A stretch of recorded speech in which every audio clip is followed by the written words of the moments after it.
everyone, and welcome back to JC's Quick Tips.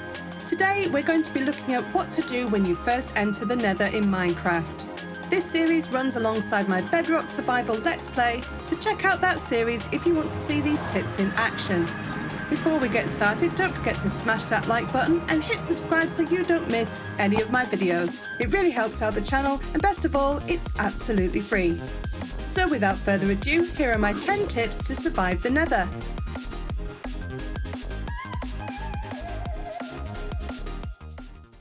To enter the Nether, you need to grab some blocks of obsidian. You get this by pouring water over lava and then mining the obsidian blocks with a diamond pickaxe. The minimum you need is 10 pieces or 14 if you don't want cheaty corners. The portal needs to be 4 blocks wide by 5 blocks tall, and you can light it with a flint and steel. Before you jump in, there are some things to watch out for. Tip 1. Don't anger the piglins. Piglins were added in the 1.16 update along with zombified piglins, which replaced the zombie pigmen.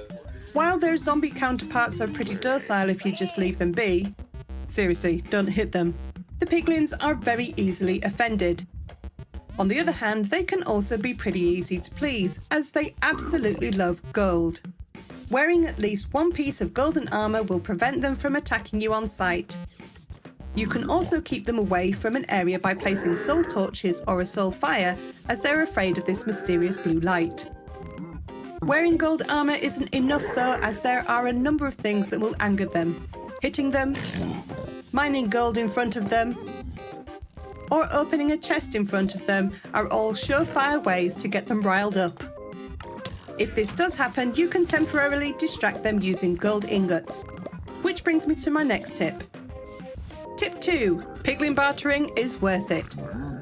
Throwing gold ingots at piglins will not only distract them if they're attacking you, but can also yield some useful items. Items like crying obsidian, which can be used to craft a respawn anchor, soul speed boots, which increases your movement speed over soul sand and soul soil, and, gravel. Wait, you can get flint from that and make a flint and steel in case your portal gets destroyed. Yay! Tip 3. Look for a fortress.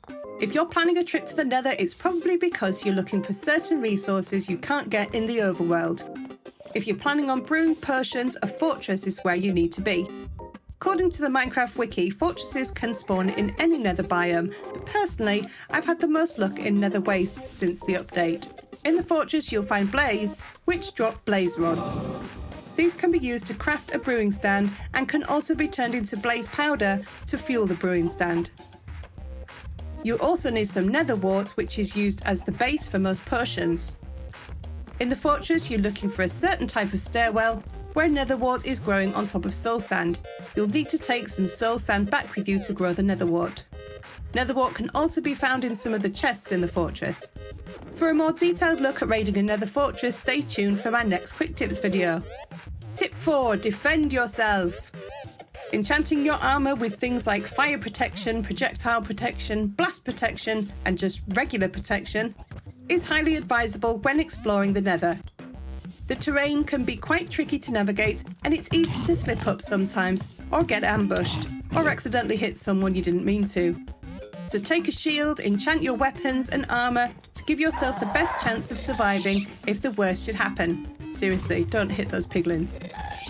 To protect yourself against ghasts, you should take a bow with you, or have a good supply of cobblestone blocks that you can place and avoid those fire charges. Tip 5. Do not sleep in the Nether. Trying to use a bed in the Nether will cause it to explode. While this can be useful for mining netherite, it is not helpful if you need somewhere to respawn. Instead, you can craft a respawn anchor with crying obsidian and glowstone, charge it with glowstone and set your spawn. Also, don't use the respawn anchor in the overworld. Tip 6. Don't get lost. With the crazy terrain generation in the Nether, it's very easy to get disorientated, and getting lost can be fatal if you don't have the means to make another portal. Making a note of your portal's coordinates isn't always the first thing on your mind as you explore the Nether. Making a trail of blocks such as cobblestone, diorite, or any block that is easily visible in the Nether will help you to not get lost. Place them 2 blocks high to make them stand out, and place a torch on the side that leads to the way back to your portal. Later on in the game, when you've found netherite, you can craft a lodestone. Using a compass with a lodestone will create a lodestone compass, which will point to the lodestone, and you will always be able to find your way back. Unless you lose the compass, that is. Tip 7. Beware of the Hoglins. These mobs resemble giant wild boars and will attack you on sight. When killed, they will drop leather and pork chops, and you may also see piglins hunting them. These mobs really do pack a wallop, so evading them can be a better option to trying to kill them. Placing a warped fungus, that's the green one, onto either crimson or warped nylium will keep the hoglins at bay. One last thing to mention here is that hoglins will turn into zoglins, or zombified hoglins, if they enter the overworld. This also leads me to my next tip. Tip 8. Protect your portal. Once you've created your nether portal, you may want to build some sort of shelter around it, or at least put a fence and gate in front of it. Whilst having the odd zombie piglin pop out of the portal won't cause any real harm, entering the nether to find a creeper waiting for you can be disastrous, so consider putting some sort of defence there. Tip 9. Blackstone and crimson and warp stems. The nether is a terrible and hostile place, but the addition of the different biomes in the 1.16 update has added a degree of beauty.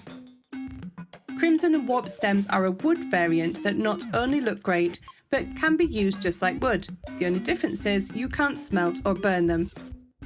Blackstone, most commonly found in basalt deltas, is also a useful block and can replace cobblestone in most instances. With these useful resources, you have ways to make tools and weapons in the nether if you find yourself stuck there with nothing. Tip 10, and for me the most important, take your time. If you're like me, going to the nether for the first time is a scary experience, and for some who've played for a long time, it still is. Once you're there, try not to rush. Take your time, look at what's around you, mark your way, look out for the mobs and avoid lakes of lava. Basically everything that's in this video. And there you have it! Those are my 10 tips for surviving and exploring the nether. If you found this video useful, don't forget to smash that like button, and if you're new to the channel, hit subscribe and press the bell button so you don't miss any of my videos. Once again, if you'd like to see these tips in action, you can check out my Minecraft Survival Guide for Bedrock Edition. Or for some fun and shenanigans on a multiplayer server, check out my AlphaCraft SMP series. Cards should be shown on your screen now. But until the next video, I will see you then. Thanks for watching!